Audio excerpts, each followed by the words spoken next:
Assalamualaikum warahmatullahi wabarakatuh. Perkenalkan, nama saya Arin Santoso, nomor DP 170107 dari kelas SI7. Baiklah, saya akan melakukan video resume dari pelajaran testing dan implementasi. Implementasi sistem merupakan salah satu tahap dari pengembangan sistem informasi, di mana tujuan dari implementasi sistem ini adalah untuk mempersiapkan sistem informasi untuk siap dioperasikan. Beberapa tahap dalam implementasi sistem adalah menerapkan rencana implementasi. Langkah-langkah yang harus disiapkan dalam merencanakan implementasi adalah, yang pertama adalah menentukan anggaran biaya. Anggaran biaya, semua pengeluaran dalam merencanakan sistem harus dianggarkan dalam bentuk rencana anggaran biaya agar pengeluaran biaya yang dikeluarkan dapat dikontrol. Yang kedua adalah pengaturan waktu atau penjadwalan. Ini dilakukan agar sistem dapat dikerjakan sesuai dengan waktu yang telah ditentukan. Yang kedua adalah melakukan kegiatan implementasi. Kegiatan implementasi dilakukan berdasarkan dengan dasar kegiatan yang telah direncanakan di dalam rencana implementasi. Ada beberapa kegiatan yang dapat dilakukan dalam tahap implementasi. Yang pertama adalah pemilihan dan pelatihan personil. Pemilihan personil dapat dilakukan secara dua, yaitu internal dan eksternal. Kalau internal biasanya dilakukan dengan karyawan dalam, atau yang eksternal dengan mencari karyawan dari luar. Pelatihan atau pendidikan. Ada beberapa pendekatan dalam pendidikan atau pelatihan. Yang pertama adalah ceramah atau seminar. Pendekatan ini dilakukan dengan banyak orang di dalam satu waktu. Yang kedua adalah pelatihan prosedural, yaitu pendekatan yang dilakukan dengan masing-masing personil dengan cara tertulis. Yang ketiga adalah pelatihan tutorial, yaitu pendekatan dengan masing-masing personil dilakukan secara tatap muka, secara langsung. Yang ketiga adalah simulasi. Dilakukan dengan membuat simulasi yang mewakili lingkungan atau suasana kerja dari personel. Yang kelima adalah on job training atau OJT, menempatkan personel langsung pada posisi pekerjaannya. Kegiatan kedua dalam tahap implementasi adalah pemilihan tempat dan instalisasi hardware dan software. Pemilihan tempat diperlukan dan harus dipersiapkan.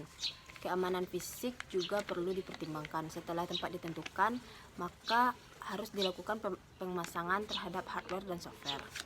Kegiatan ketiga dalam tahap implementasi adalah pemrograman dan testing program. Pemrograman yaitu rancangan perangkat lunak yang telah dibuat.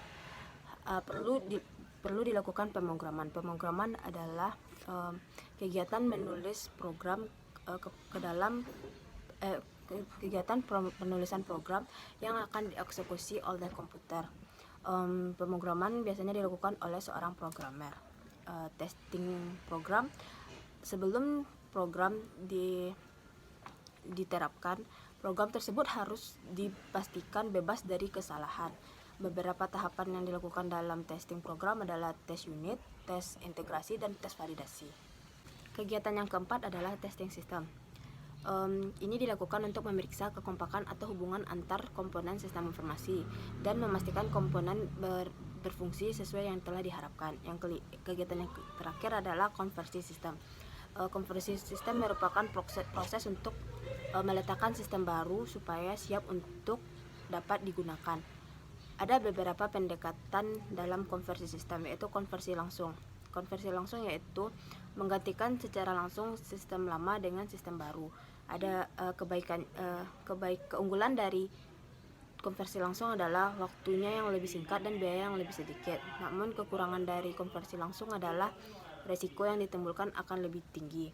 Yang kedua adalah konversi paralel, yaitu menjalankan sistem lama dan sistem baru secara bersamaan. Keuntungan dari konversi ini adalah apabila sistem yang baru gagal, maka masih ada sistem lama yang masih bisa dijalankan. Kekurangannya adalah waktu yang lebih lama. Yang ketiga adalah konversi percontohan. Pendekatan ini dilakukan bila sistem baru akan diterapkan pada area yang terpisah. Sistem baru akan diterapkan di satu cabang terlebih dahulu. Keuntungannya, apabila sistem di cabang pertama tidak berhasil atau gagal, maka cabang yang lain yang belum ditetapkan akan aman. Kekurangannya, waktu yang dibutuhkan cukup lama. Konversi yang keempat adalah konversi bertahap, yaitu menerapkan masing-masing modul sistem yang baru yang berbeda secara berurut. Keuntungannya adalah apabila modul yang satu bisa sukses, baru dapat diterapkan kepada tempat yang lainnya. Kekurangannya, waktunya juga cukup lama.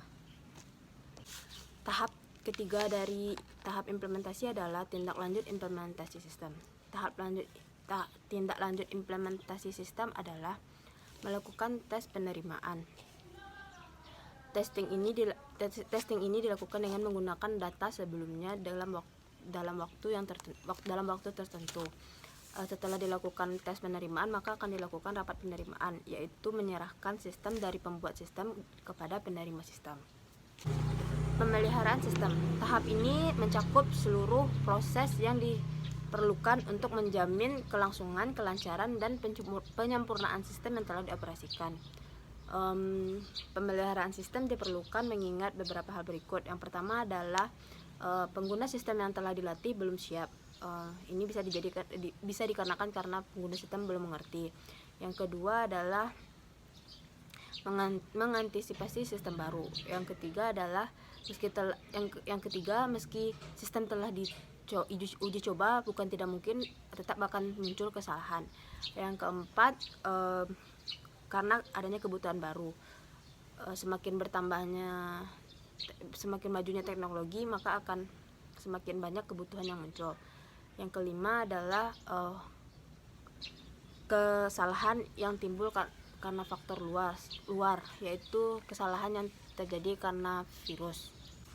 Baiklah, sekian video resume materi pertemuan 14 dari saya. Mohon maaf apabila banyak kesalahan dan kekurangan. Wabillahi taufiq wal hidayah. Assalamualaikum warahmatullahi wabarakatuh.